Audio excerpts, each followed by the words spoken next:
Hyderabad city of pearls அப்படின்னு சொல்கிற இந்த ஹைதராபாத் பற்றி தாங்க இந்த வீடியோவில் நம்ம ஃபுல்லாக பார்க்க போகிறோம். தெலுங்கானாவோட மாநிலம் தாங்க இந்த ஹைதராபாத். 7100 கிலோமீட்டர் பரப்பளவு கொண்ட மாநகரம் தாங்க இந்த ஹைதராபாத். இங்கே கிட்டத்தட்ட 4 மில்லியன் மக்கள் தொகை கொண்ட மக்கள் வாழ்ந்துட்டு இருக்காங்க. இந்த ஹைதராபாத்தில் என்னென்ன முக்கியமான பிளேசஸ்லாம் இருக்குது, அதெல்லாம் எப்போ போய் பார்க்க முடியும், இங்கே எவ்வளோ டிக்கெட் ப்ரைஸ் வாங்குறாங்க அப்படின்னு சொல்லிட்டு ஒவ்வொரு இடத்துக்கும் நான் உங்களுக்கு சொல்ல போகிறேங்க. நீங்கள் டைமை ஃப்ரீ பண்ணிக்கோங்க, ஹெட்செட்டை மாட்டிக்கோங்க, இந்த ட்ரிப்பை எங்களோட வெர்ச்சுவலாக ஜாயின் பண்ணுங்கள். இந்த ஹைதராபாத்தை நம்ம கம்ப்ளீட்டாக சுற்றி பார்த்துருவோம்.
ஹைதராபாத்தை சுற்றி பார்க்கறதுக்கு பெஸ்ட் டைம் என்ன பார்த்தீங்கன்னாக்கா அக்டோபர்லேருந்து பிப்ரவரி தாங்க. ஏன்னா அப்போ தாங்க வெதர் 20 டிகிரி கீழே இருக்குங்க. நீங்கள் ஹைதராபாத் ரீச் பண்ணனாக்கா பஸ்லேயும் வரலாம், ட்ரெயின்லேயும் வரலாம், ஃப்ளைட்லேயும் வரலாங்க. நீங்கள் ட்ரெயினில் வர மாதிரி பிளான் பண்ணீங்கன்னாக்கா ஹைதராபாத் ஜங்ஷன் வந்துடணுங்க. இதே நீங்கள் ஃப்ளைட்டில் வரீங்கன்னாக்கா ராஜீவ்காந்தி இன்டர்நேஷனல் ஏர்போர்ட்டுக்கு புக் பண்ணிக்கோங்க. அதுதான் கரெக்டான இடங்க.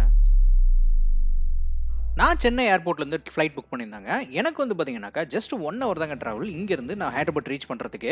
நான் கச்சிபோலிங்கிற பிளேஸில் தாங்க ஸ்டே பண்ணுறதுக்கு பிளான் பண்ணியிருந்தேன். அதுக்கு நான் புக் பண்ணியிருந்த ஹோட்டல் தாங்க ஹோட்டல் டெக்கான் சீராய் கிராண்டி அப்படிங்கிற ஹோட்டல். இந்த ஹோட்டல் ஒரு பட்ஜெட் லக்ஸரி 5 ஸ்டார் ஹோட்டலுங்க. இந்த ஹோட்டலில் காம்ப்ளிமெண்டரி பிரேக்ஃபாஸ்ட்டும் கொடுக்குறாங்க. நமக்கு பூல் இருக்குது, ஜிம் இருக்குது, ஸ்பா இருக்குது, இந்த மாதிரி நிறைய ஃபெசிலிட்டிஸ் இந்த ஹோட்டலில் இருக்குங்க. இந்த ஹோட்டல் பற்றி கம்ப்ளீட் டீல்ஸ் நான் தனி வீடியோவில் சொல்கிறேன். ஹோட்டலில் செக் இன் பண்ணிவிட்டு நான் கோல்கொண்டா ஃபோர்ட் கிளம்பிட்டேங்க. ஹோட்டல் கிட்டத்தட்ட ஒரு 10 கிலோமீட்டர்ல தான் டிஸ்டன்ஸ் இருந்துச்சு. அதனால ஃபர்ஸ்ட் நான் அந்த ஸ்பாட்டை தான் நான் சூஸ் பண்ணிக்கிட்டேன். இந்த கோல்கொண்டா கோட்டை காகதிய அரசர் 11ஆம் நூற்றாண்டுல ஒரு மண் கோட்டையை தான் கட்டியிருந்தாரு. இங்க என்ட்ரி ஃபீஸ் பாத்தீங்கன்னா அடல்ட்டுக்கு 25 ரூபாயும், கிட்ஸுக்கு 15 ரூபாயும் சார்ஜ். இங்க காலையில 9 மணிலிருந்து 5 மணி வரைக்கும் ஓப்பன்ல இருக்குங்க. காகதிய ஆட்சியாளர் கணபதி தேவான்றவர் 12ஆம் நூற்றாண்டுல இங்க ஒரு சிறைச்சாலை கட்டதனா சொல்றாங்க. அது கல்லுலே கட்டியிருந்தாராங்க. அது 16ஆம் நூற்றாண்டுல குதிப் ஷாஷி அப்படிங்கிற அரசர் இது கோட்டையா மாத்திட்டாரு. கோஹினூர் வைரத்தை பத்தி நீங்க கேள்விப்பட்டிருப்பீங்க. அந்த வைரெல்லாம் இங்கே தான் பதுக்கி வச்சதா சொல்லப்படுதுங்க. அந்த மாதிரி பல வைரங்கள் இங்கே பதுக்கி வச்சிருந்திருக்காங்க. ஒரு காலத்தில் இந்த கோட்டையில் பார்த்தீங்கன்னாக்கா வைரங்களோட ஏற்றுமதி இறக்குமதியும் இங்கே நடந்ததா சொல்றாங்க. 17ஆம் நூற்றாண்டில் இந்த கோட்டையை கைவிட்டுட்டாங்க. அதுக்கப்புறமா இந்த கோட்டையை பார்த்தீங்கன்னா கவர்மெண்ட் டேக் ஓவர் பண்ணிட்டு இப்போ நிறைய ஷூட்டிங் ஸ்பாட்ஸாக இது மாறிடுச்சு. நிறைய ஷூட்டிங்ஸ்லாம் இங்கே இந்த கோல்கொண்டா கோட்டை கண்டிப்பாக பார்க்க வேண்டிய இடங்க. அடுத்து நான் சூஸ் பண்ண ஸ்பாட் தூர்காம் செர்வு பிரிட்ஜுங்க. இந்த பிரிட்ஜ் இன்ஆர்பிட் மால் பக்கத்தில் மாதாப்பூர்ல இருக்குங்க. ஆக்சுவலாக இந்த பிரிட்ஜ் பிளான் பண்ணது பார்த்தீங்கன்னாக்கா பில்லர் வச்சு கட்டலாம் தான் பிளான் பண்ணியிருந்தாங்க. சரி லேட்டஸ்ட்டாக நம்ம கட்டலாம் அப்படின்னு சொல்லிட்டு கேபிளோட இந்த பிரிட்ஜ் கட்டிட்டாங்க. இந்த பிரிட்ஜ் கோவிட் டைம்ல தான் ஓப்பன் ஆச்சுங்க. அதாவது ஜூன் 2020 இந்த பிரிட்ஜ் ஓப்பன் பண்ணாங்க. என்னோட சஜஷன் என்னன்னாக்கா நீங்க ஈவினிங் 6 o'clock மேலே போங்க. அந்த டைம்ல லைட்டிங்ஸோட உண்மையிலேயே செம்மையா இருக்குங்க. இங்க நீங்க போட்டிங் போங்க, அது இன்னும் வேற லெவல் எக்ஸ்பீரியன்ஸா இருக்கு. நெக்ஸ்ட் நான் சூஸ் பண்ண ஸ்பாட் பார்த்தீங்கன்னாக்கா லூலு மால் தாங்க. ஆல்மோஸ்ட் ஈவினிங் 7 o'clock ஆயிடுச்சு. சரி நம்ம மாலுக்கு போயிட்டு நம்ம தேவையானதை வாங்கிட்டு வீட்டுக்கு போயிடலாம் அப்படின்னு சொல்லிட்டு தான் பிளான் பண்ணேன். இந்த மால் பார்த்தீங்கன்னா கரெக்டாக சிட்டி சென்டர்ல இருக்குங்க. அது இல்லாமல் இந்த மாலில் 4 ஃப்ளோரை பிரிச்சிருப்பாங்க. மாலோட கிரவுண்ட் ஃப்ளோர் பார்த்தீங்கன்னாக்கா ஃபுல்லாக உங்களுக்கு கிராசரி ஐட்டம்ஸாக தாங்க இருக்கும். இதே ஃபர்ஸ்ட் ஃப்ளோர் வந்தீங்கன்னாக்கா உங்களுக்கு ஃபுல்லாக ஃபேஷன் ஐட்டம்ஸாக இருக்குங்க. செகண்ட் ஃப்ளோர் கம்ப்ளீட்டாக எலக்ட்ரானிக்ஸ் ஐட்டம்ஸாக ஃபில் பண்ணியிருப்பாங்க. வேற லெவலில் இருக்குங்க.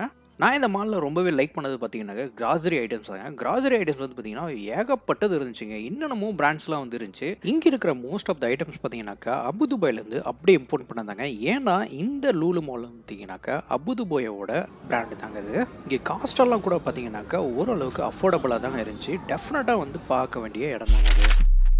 நான் செகண்ட் டே பிளான் பண்ணது பார்த்தீங்கன்னா ஐகானிக் பிளேஸான சார்மினாரும் உசேன் சாகர் இருந்தாங்க. டே 2ல ஃபர்ஸ்ட் ஸ்பாட் வந்து பார்த்தீங்கன்னா நான் போனது குதுப் ஷாஹியோட டாம். இங்கே என்ட்ரி டிக்கெட் வந்து பார்த்தீங்கன்னா அடல்ட்டுக்கு வந்து 10 ரூபா வாங்குறாங்க, கிட்ஸுக்கு வந்து ஃப்ரீயாக விட்டுறாங்க. டைம் வந்து பார்த்தீங்கன்னா காலையில் 9:30லேருந்து 6 மணி வரைக்கும் அது ஓப்பனில் இருக்குங்க. இந்த குதுப் ஷாஹியோட கல்லறை வந்து பார்த்தீங்கன்னாக்கா கோல்கொண்டாவோட கோட்டைக்கு பக்கத்துலேயே வந்து அமைஞ்சிருக்குங்க. கோல்கொண்டா கோட்டையோட எல்லா அரசர்களோட கல்லறையும் இங்கே தாங்க இருக்கு. குதுப் ஷாஹின் சுல்தானோட கடைசி சுல்தானை தவிர மீதி எல்லாத்தோட சுல்தானோட கல்லறையும் இங்கே தாங்க அமைக்கப்பட்டிருக்கிறது. அதை முடிச்சுட்டு நான் போன நெக்ஸ்ட் ஸ்பாட் வந்து பார்த்தீங்கன்னாக்கா டாக்டர் அம்பேத்கரோட சிலை தாங்க. இது 175 அடி உள்ள சிலைங்க. இது இந்த சிலைக்கு வந்து பார்த்தீங்கன்னா பேஸை மட்டுமே 50 அடி வந்து வச்சிருக்காங்க. அங்கிருந்து 125 அடி வந்து இந்த சிலையை வந்து உருவாக்கியிருக்காங்க. வேர்ல்டுலேயே டாலஸ்ட் அம்பேத்கர் சிலை அப்படிங்கிறது இந்தியாவில் மட்டும்தாங்க இருக்கு. அது இந்த சிலை தாங்க. இந்தியாவிலே வந்து 3வது உயரமான நிற்கிற சிலை அப்படிங்கிறது வந்து பார்த்தீங்கன்னாக்கா இந்த சிலையை வந்து குறிப்பிடுறாங்க. இந்த அம்பேத்கர் சிலைக்கு ஆப்போசிட்லேயே இருக்கிறதாங்க உசேன் சாகர் லேக். இந்த உசேன் சாகர் லேக் போகணுன்னாக்கா நீங்கள் வந்து அமரஜோதியை தாண்டி தாங்க போய் ஆகணும். இந்த அமரஜோதி வந்து பார்த்தீங்கன்னாக்கா ஒன் ஆஃப் த முக்கியமான பிளேஸுங்க. இந்த ஸ்டேட்டுக்காக ஸ்ட்ரகிள் பண்ணி 369 ஸ்டூடெண்ட்ஸ் வந்து 1969ல் இறந்து போனாங்க. அவங்களோட நினைவாக தாங்க இந்த மகரஜோதி வந்து வச்சிருக்காங்க. இந்த விளக்கோட ஹைட் வந்து பார்த்தீங்கன்னா கிட்டத்தட்ட 25 அடிங்க. உசேன் சாகர் லேக்குள்ளே போகணுன்னாக்கா நீங்கள் லும்பினி பார்க்குள்ளே போய் தாங்க போகிற மாதிரி இருக்கும். லும்பினி பார்க்குக்கு வந்து டிக்கெட் ஃபீஸ் வந்து பார்த்தீங்கன்னா 20 ரூபா வந்து அடல்ட்டுக்கு சார்ஜ் பண்ணுறாங்க, கிட்ஸுக்கு வந்து 10 ரூபா சார்ஜ் பண்ணுறாங்க. இதே வந்து நீங்கள் புத்தா ஸ்டாட்யூ வந்து பார்க்கணுன்னாக்கா அதுக்கு வந்து நீங்கள் போட்டில் போனாங்க. அதுக்கு வந்து போட்டு தனியாக வந்து பார்த்தீங்கன்னா ஃபேமிலி போட்டு தனியாக இருக்குது, ஸ்பீட் போட் தனியாக இருக்குது. நீங்கள் ஃபேமிலி போட் எடுத்தீங்கன்னா ஒரு ஆளுக்கு வந்து 100 ரூபா சார்ஜ் பண்ணுறாங்க, கிட்ஸுக்கு வந்து 50 ரூபா சார்ஜ் பண்ணுறாங்க. இதே வந்து நீங்கள் ஸ்பீட் போட் எடுத்தீங்கன்னாக்கா 4 பேருக்கு வந்து 500 ரூபா சார்ஜ் பண்ணுறாங்க. ஸ்பீட் போட்டு கொஞ்சம் ஃபாஸ்ட்டாக போகிறனால அதில் வந்து ஒரு சில ரெஸ்ட்ரிக்ஷன்ஸ் இருக்குங்க. அதனால் ஒரு சில பேர் மட்டும் தான் அதில் போக முடியும். நீங்கள் ஃபேமிலி போட்டில் இந்த புத்தா ஸ்டாட்யூ பார்க்கறதுக்காக போறீங்கன்னாக்கா ஒரு 10 நிமிஷம் ஆகுங்க நீங்கள் ரீச் ஆகிறதுக்கு. இந்த புத்தா ஸ்டாட்யூ வந்து பார்த்தீங்கன்னாக்கா ஒன் ஆஃப் த ஐகானிக் பிளேஸுங்க ஹைதராபாத்துக்கு. இங்கே வர்றவங்களாம் கண்டிப்பாக வந்து இந்த புத்தா ஸ்டாட்யூவை விசிட் பண்ணிட்டு தாங்க போவாங்க. பிர்லா மந்திர் வந்து பார்த்தீங்கன்னாக்கா உசேன் சாகர் லேக்குக்கு அப்படியே ஆப்போசிட்லேயே இருக்குங்க. ஜஸ்ட் 500 மீட்டர்ஸ் தான் நீங்கள் நடந்து வந்தீங்கன்னாவே இந்த டெம்பிளுக்கு வந்து வந்துடலாம். இங்கே என்ட்ரி ஃபீஸ் எதுவும் கிடையாதுங்க. ஆனால் 12 மணிக்கு வந்து கோயில் க்ளோஸ் பண்ணிடுவாங்க. அதே மாதிரி 2 மணி அப்படின்னா 4 மணிக்கு தான் ஓப்பன் பண்ணுவாங்க. இந்த பிர்லா மந்திர் டெம்பிள் வந்து 13 ஏக்கர் பரப்பளவு உள்ள 280 அடி ஹைட்டு உள்ள மலை மேலே வந்து கட்டியிருந்தாங்க. இந்த கோயில் வந்து 1976ல் பிர்லா குரூப்ஸ் தாங்க வந்து கட்டியிருந்தாங்க. கிட்டத்தட்ட ஒரு 10 வருஷமா இந்த கோயில் வந்து கட்டியிருக்காங்க. கிட்டத்தட்ட 2000 டன் ஒயிட் மார்பிள்ஸ் வச்சு தாங்க இந்த கோயில் ஃபுல்லாக வந்து கட்டி முடிச்சிருக்காங்க. இதுவும் ஹைதராபாத்தில் ஒன் ஆஃப் த ஃபேமஸ் பிளேஸுங்க. நெக்ஸ்ட் நான் விசிட் பண்ண பிளேஸ் வந்து பார்த்தீங்கன்னாக்கா சார்மினார். சார்மினார் வந்து ஒன் ஆஃப் த ஐகானிக் பிளேஸுங்க ஹைதராபாத்தில். இங்கே வராமல் யாருமே வந்து ஹைதராபாத்தை விட்டு போகவே மாட்டாங்க. இங்கே நிறைய மூவிஸ் வந்து எடுத்திருக்காங்க. ரீசெண்டாக கேம் சேஞ்சர் மூவி கூட இந்த லொக்கேஷன் வந்து எடுத்திருந்தாங்க. இந்த சார்மினாருக்குள்ளே போய் நீங்கள் சுற்றி பார்க்கலாங்க. அதுக்கு வந்து என்ட்ரி ஃபீஸு 25 ரூபா சார்ஜ் பண்ணுறாங்க. கிட்ஸுக்கு வந்து ஃப்ரீ தாங்க. காலையில் 9:30லேருந்து 5:30 மணி வரைக்கும் நீங்கள் போய் பார்க்கலாம். இது பக்கத்துலேயே மக்கா மஸ்ஜித் இருக்குங்க. இதுக்குள்ளே வந்து விசிட்டர்ஸ்க்கு யாருக்குமே அலோடு கிடையாதுங்க. ஆனால் அங்கே வந்து ப்ரே பண்ணுறவங்க மட்டும் உள்ளே போய் பார்க்கலாம். நான் இதுக்கு முன்னாடி ஒரு 5 இயர்ஸ் பேக் வந்து வந்திருக்கேங்க. அப்போ நான் இதுக்குள்ளெல்லாம் நான் போய் பார்த்துருக்கேன். ஆனால் இப்போ தான் வந்து அலோவ் பண்ணுறதில்ல. என்ன ரீசன் சொல்லி நமக்கு தெரியல. இது ஒன் ஆஃப் த மோஸ்ட் ஃபேமஸான பிளேஸுங்க. இங்கே வரவங்க கண்டிப்பாக வந்து இந்த மஸ்ஜித் வந்து பார்த்துட்டு தான் போவாங்க. இதை பார்த்து முடிச்சுட்டு நீங்கள் அப்படியே ஆப்போசிட்டில் இல்லை இந்த சார்மினாரை சுற்றி பார்த்தீங்கன்னாக்கா நிறைய பஜார் ஏரியா இருக்குங்க. இங்கே நீங்கள் தேவையான பொருட்கள் வந்து பர்ச்சேஸ் பண்ணலாம். பாரடைஸ் பிரியாணி வந்து நீங்கள் கேள்விப்பட்டிருப்பீங்க. இந்த சார்மினாருக்கு அப்படியே ஆப்போசிட்டில் பார்த்தீங்கன்னா ஃபர்ஸ்ட் ஃப்ளோரில் வந்து ஒரு கடை இருக்கும். இதுதாங்க ஃபஸ்ட்டு ஸ்டார்ட் பண்ண பாரடைஸ் பிரியாணி கடை. இங்கே வந்தீங்கன்னா கண்டிப்பாக இங்கே சாப்பிட்டு போங்க. இந்த கடையில் எப்பயுமே கூட்டமாக இருக்கும். இடம் கிடைக்கிறது ரொம்ப கஷ்டம். இங்கே க்யூவில் நின்று தாங்க நீங்கள் சாப்பிட்ற மாதிரி இருக்கும். ஒரு பிரியாணியோட ப்ரைஸ் வந்து பார்த்தீங்கன்னாக்கா 180 ரூபாலேருந்து 300 ரூபாய்க்குள்ள வந்து வருதுங்க. சப்போஸ் நீங்கள் பார்சல் வாங்கிட்டு போகிறீங்கன்னாக்கா குறைஞ்சது 1 ஹவர் வெயிட் பண்ணுங்க. சார்மினாரை பார்த்துட்டு அப்படியே வந்து நீங்கள் பஜாருக்குள்ளே வந்தீங்கன்னாக்கா இங்கே லெகங்காலாம் வந்து போட்டிருப்பாங்க. பார்க்குறதுக்கு அவ்வளோ பியூட்டிஃபுல்லாக இருக்குங்க. கண்டிப்பாக நமக்கு வாங்கணும்னு தோணும். அந்த அளவுக்கு வந்து இருக்கும். ரேட் எவ்வளோன்னு தெரியல. ஆனால் நீங்கள் வந்தீங்கன்னாக்கா ஜஸ்ட்டு போய் ட்ரை பண்ணி பாருங்கள். சார்மினாருக்கு அப்படியே பேக் சைடில் பார்த்தீங்கன்னாக்கா இந்த சௌமாலா பேலஸ் இருக்குங்க. இந்த பேலஸ் வந்து ஒன் ஆஃப் த பியூட்டிஃபுல் பேலஸுங்க. கண்டிப்பாக மிஸ் பண்ணாமல் போய் பாருங்கள். ஆக்சுவலாக இந்த பேலஸ் வந்து ஃப்ரைடே அன்றைக்கி ஹாலிடேங்க. நான் அந்த டைமில் போயிட்டேன். என்னால் இந்த பேலஸ் வந்து விசிட் பண்ண முடியல. நீங்கள் மிஸ் பண்ணாமல் கண்டிப்பாக போய் பாருங்கள்.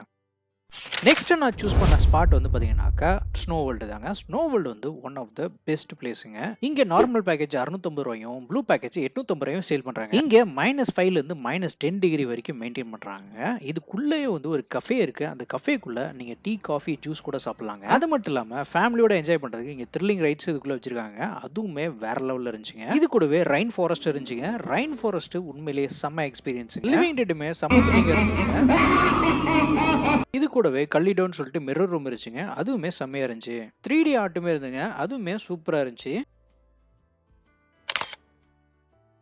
அதை முடிச்சுட்டு அப்சைட் டவுன் போனோம். அதுவுமே வேற லெவல் எக்ஸ்பீரியன்ஸுங்க. நெக்ஸ்ட் டே நான் சூஸ் பண்ண ஸ்பாட் வந்து பார்த்தீங்கன்னாக்கா ஹைதராபாத் ஜூங்க தாங்க. இது வந்து ஒரு நேஷனல் ஜுவாலஜி. இங்கே என்ட்ரி ஃபீஸ் வந்து 80 ரூபா வாங்குறாங்க அடல்ட்டுக்கு. கிட்ஸுக்கு வந்து 55 ரூபா வாங்குறாங்க. மண்டே மட்டும் பார்க் க்ளோஸுங்க. மற்ற நாள்லாம் ஒர்க்கிங் கண்டிஷனில் இருக்கும். இந்த பார்க் வந்தீங்கன்னாக்கா நீங்கள் வந்து பேட்டரி கார் எடுத்துக்கோங்க. அப்படி இல்லைனா ட்ரெயின் புக் பண்ணிக்கோங்க. அப்படி இல்லைனா சைக்கிள் எடுத்துக்கோங்க. ஏன்னா இங்கே நடந்தே சுற்றி பார்க்குறது ரொம்பவே கஷ்டம். நாங்கள் உள்ள நுழைஞ்ச உடனே வெளியிலே பார்த்தீங்கன்னாக்கா ரைட் சைடில் ஒயிட் ஆகி இருந்துச்சுங்க. ரொம்பவே ஆக்டிவாக இருந்தது. பார்க்குறதுக்கு நல்லா ஸ்பேஸமாக இருந்தது. நான் வந்து இங்கே சஃபாரி சூஸ் பண்ணியிருந்தாங்க. சஃபாரிக்கு வந்து 150 ரூபா சார்ஜ் பண்ணுறாங்க பெர் பர்சனுக்கு. இதே கிட்ஸ்னாக்கா 100 ரூபா சார்ஜ் பண்ணுறாங்க. இங்கே சிங்கம் காட்டுறாங்க, புலி காட்டுறாங்க, அதுக்கப்புறமா வெள்ளை புலியும் காட்டுறாங்க, சிறுத்தையும் காட்டுறாங்க. இங்கே எனக்கு ரொம்ப டிசப்பாயின்மெண்ட் என்னன்னாக்கா இங்கே எல்லாமே வந்து கூண்டுக்குள்ளே தாங்க இருக்குது. சஃபாரினாக்கா கூண்டுக்கு வெளியில் தான் இருக்கணும். ஆனால் இங்கே கூண்டுக்குள்ளே தான் வந்து எல்லாத்தையுமே காட்டுறாங்க. இதுக்கு ஜூக்கே போயிருக்கலாம் அப்படின்ற மாதிரி தான் எனக்கு ஃபீல் ஆச்சு. நான் இந்த ஜூவில் 2 ஹவர்ஸ் வந்து ஸ்பெண்ட் பண்ணேங்க. ஆனால் எனக்கு வந்து ஒர்த்தபுளாக இல்லைங்கிற மாதிரி தான் ஃபீல் பண்ணேன். ஒருவேளை நான் ஜூக்கு போயிருந்தாக்கா கண்டிப்பாக நான் எனக்கு கொஞ்சம் இன்ட்ரெஸ்டிங்காக இருந்திருக்கும். நெக்ஸ்ட்டு நான் சூஸ் பண்ண ஸ்பாட் வந்து எஸ்கேப் வாட்டர் தீம் பார்க் தாங்க.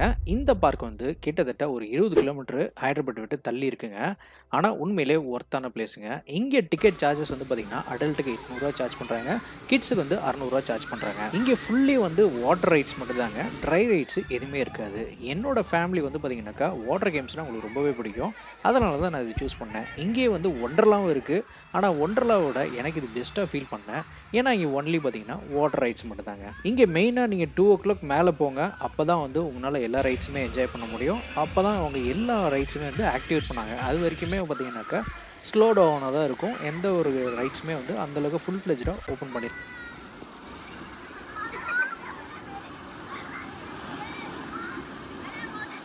இது மட்டும் இல்லாமல் இங்கே wild waves, Wonderla, blue thunder, ocean பார்க்குன்னு சொல்லிட்டு நிறைய இருக்குங்க. இதெல்லாம் கம்பேர் பண்ணுறப்ப ப்ரைஸ் அஃபோர்டபுளாகவும் பெஸ்ட்டாகவே எனக்கு எஸ்கேப் இருக்குங்க.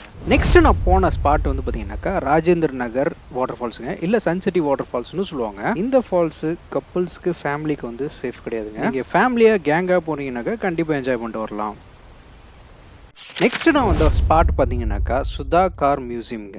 இங்கே என்ட்ரி ஃபீஸ் வந்து அடல்ட்டுக்கு 150 ரூபா வாங்குறாங்க. கிட்ஸுக்கு வந்து 120 ரூபா வாங்குறாங்க. இந்த சுதா கார் மியூசியமோட ஓனர் பேர் வந்து பார்த்தீங்கன்னாக்கா சுதாகர் யாதேவ்ங்க. அவருக்கு சின்ன வயசுலேருந்தே நிறைய மோட்டர் வெஹிக்கிள்ஸ் வந்து கண்டுபிடிக்கணும் அப்படிங்கிற ஒரு ஆர்வம் இருந்துச்சு. 2005 இவர் பண்ண 25 அடியில் உள்ள கார் வந்து கின்னஸ் ரெக்கார்டே பண்ணுச்சுங்க. அந்த கார் அவர் ஓட்டியும் காட்டியிருக்காருங்க. இதே மாதிரி அவர் ஏகப்பட்ட கார்ஸ் வந்து பண்ணாருங்க. அது விதவிதமாக பண்ணார். அவருக்கு என்னென்னலாம் தோணுதோ அந்த மாதிரிலாம் பண்ணார். லைக் பாலில் பண்ணார், பேட் கார் பண்ணார்.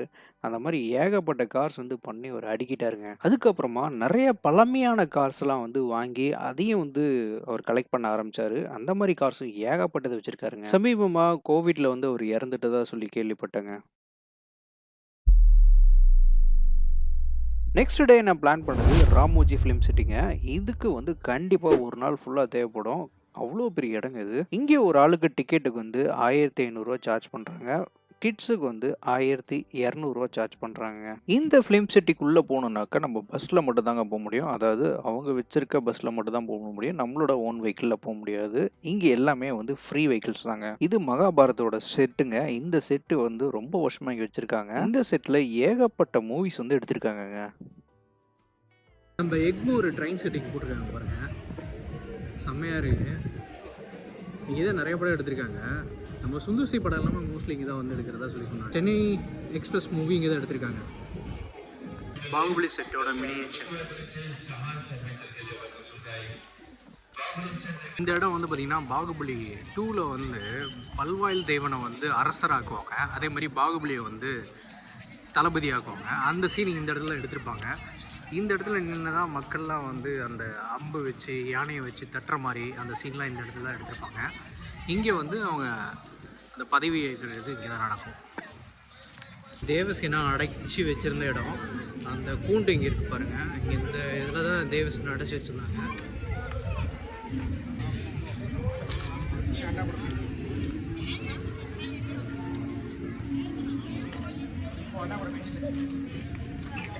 பார்ட்டில் பிரபாஸோட செகண்ட் பார்ட்டில் பிரபாஸோட இன்ட்ரோடக்ஷனில் ஒரு தேர் வரும் இல்லைங்களா, அந்த தேர் தான் அது. அந்த தேர் இழுத்துட்டு வந்து அந்த யானை அடக்குவார் இல்லைங்களா, அப்போ யூஸ் பண்ண அந்த தேர் தான் அது. அதுவும் வச்சுருக்காங்க. இவனோட அந்த 100 அடி சிலையை இங்கே இருக்க பாருங்க. அவரோட காலும் தலையும் இங்கே வச்சுருக்காங்க. அதுவும் பத்திரமா வச்சுருக்காங்க. மட்டும் இதெல்லாம் அட்டையாலே பண்ணது தான், இன்னும் பத்திரமா வச்சுருக்காங்க. இதான் ஹவா கார்டனாக. இது பொன்னியின் செல்வனில் வந்திருக்கு. ஜோதா அக்பர் மூவி அந்த சீனில் எடுத்திருக்காங்க. இங்கே இது வந்து ஹவா கார்டன் சொல்கிறாங்க. இவர் தாங்க ராமோஜி ராவ். இவர் தான் இந்த ராமோஜி சிட்டியை வந்து கிரியேட் பண்ணது.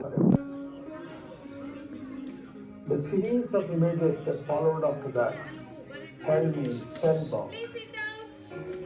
இந்த ராமோஜி சிட்டி வந்து ஃபுல்லாக சுற்றி பார்த்தாச்சுங்க. இங்கே கிட்ஸ் ப்ளே ஏரியா இருக்குது. என் பையன் விளையாட போயிட்டான். நான் இங்கேயே ஸ்டே பண்ணிட்டோம். இங்கேயே வந்து ஹோட்டல் தாரான்னு சொல்லிட்டு ஒரு 5 ஸ்டார் ஹோட்டல் இருக்குங்க. இந்த ஹோட்டலில் தான் நாங்கள் வந்து ஸ்டே பண்ணிட்டோம். இங்கே ஸ்டே பண்ணுறதுக்கு 7000 ஆகுதுங்க ஒரு நைட்டுக்கு. இதுக்கு காம்ப்ளிமெண்ட்ரி பிரேக்ஃபாஸ்ட்டும் கொடுத்துட்றாங்க. ப்ளஸ் அடிஷ்னலாக வந்து 1 டே வந்து நீங்கள் அடிஷ்னலாக வந்து நீங்கள் விசிட் பண்ணிக்கலாம் இந்த ராமோஜி ராவ் சிட்டியை. 7000 ரூபாய்க்கு வந்து உண்மையிலே ஒர்த்தான பிளேஸ் தாங்க ஸ்டே பண்ணுறதுக்கு. வந்திருக்க ஸ்பாட் பார்த்தீங்கன்னாக்கா ஸ்டாச்சு ஆஃப் ஈக்குவாலிட்டி. இங்கே பெரியவங்களுக்கு 250 ரூபா சார்ஜ் பண்ணுறாங்க, சின்ன பசங்களுக்கு 150 ரூபா சார்ஜ் பண்ணுறாங்க. இதெல்லாம் அதர் சார்ஜஸ். அர்ச்சனை பண்ணுறதுனா 100 ரூபா ஆகுது. அதாவது பூஜை பண்ணால் 1500, பிரசாதம் வேணால் 50 ருபீஸு. இதெல்லாம் நீங்கள் இங்கே பே பண்ணி வாங்கிக்கலாம். இங்கே ராமானுஜரோட 1000 இயர்ஸ் ஆஃப் பர்த் அப்படிங்கிறனால அவருக்கு வந்து இந்த 216 அடியில் இந்த ராமானுஜர் சிலையை வந்து இங்கே ஹைதராபாத்தில் கட்டியிருக்காங்க. இந்த ராமானுஜர் சிலையை சுற்றி கிட்டத்தட்ட 108 திவ்ய தேசங்களும் ஒரே இடத்துல வந்து அமைச்சிருக்காங்க. அவங்களோட சிலைகள்லாம் பார்த்தீங்கன்னா இந்த கோயிலை சுற்றி வந்து இருக்கும். இந்த ராமானுஜர் சிலைக்கு 120 கிலோ தங்க முலாம் வந்து பூசியிருக்காங்க. இது அவர் 120 ஆண்டுகள் வாழ்ந்ததுக்கான சமர்ப்பணம் அப்படின்னு சொல்லியிருக்காங்க. இந்த கோயிலோட தரைத்தளம் வந்து பார்த்தீங்கன்னாக்கா 64,000 அடி சதுரடிங்க. இங்கே 108 திவ்ய தேசம் வந்து நம்ம தமிழ்நாட்டில் இருக்க மாதிரி இங்கேயும் வந்து பண்ணியிருக்காங்க. இது உண்மையிலேயே வந்து பார்க்கறதுக்கு நல்ல அற்புதமாகவும். இங்கே வந்துட்டு உடனே போயிடலாம் நினைக்காதீங்க. மினிமம் 3 ஹவர்ஸ் ஆச்சும் உங்க ஸ்பெண்ட் பண்ணுற மாதிரி இருக்கும். முடிஞ்சால் ஈவினிங் டைமில் வாங்க. லைட்ஸ் செம்மையாக இருக்குங்க பார்க்குறதுக்கு. இது பார்த்து முடிச்சுட்டு பக்கத்துலேயே பார்த்தீங்கன்னா நாஞ்சிப்பூர் வாட்டர் ஃபால்ஸ்னு ஒன்று இருக்குங்க. இங்கேயும் வந்து ஃபேமிலி போகிறதுக்கு சேஃப் கிடையாது. நீங்கள் வந்து ஒரு குரூப் ஆஃப் ஃபேமிலியாக இருந்தீங்கன்னாக்கா போய் பாருங்கள். இந்த இடம் பார்க்குறதுக்கு நல்லாவே இருக்குங்க. சரிங்க, இந்த வீடியோவில் நான் எல்லாத்தையும் கவர் பண்ணியிருப்பேன் நான் நம்புகிறேன். ஏதாவது மிஸ் பண்ணியிருந்தேன்னாக்கா கமெண்ட் பாக்ஸில் கேளுங்க. நான் இந்த வீடியோ உங்களுக்கு பிடிச்சிருந்தா லைக் பண்ணிவிடுங்க. உங்கள் ஃப்ரெண்ட்ஸ் அண்ட் ஃபேமிலிக்கு வந்து ஷேர் பண்ணுங்கள். மறக்காமல் சப்ஸ்கிரைப் பண்ணிக்கோங்க. அப்போ தான் நான் போடுற வீடியோஸ்லாம் ஆட்டோமேட்டிக்காக உங்களால் வந்து சேர்ந்துடும். நம்ம நெக்ஸ்ட் வீடியோவில் பார்க்கலாம். அது வரைக்கும் டாட்டா பாய்.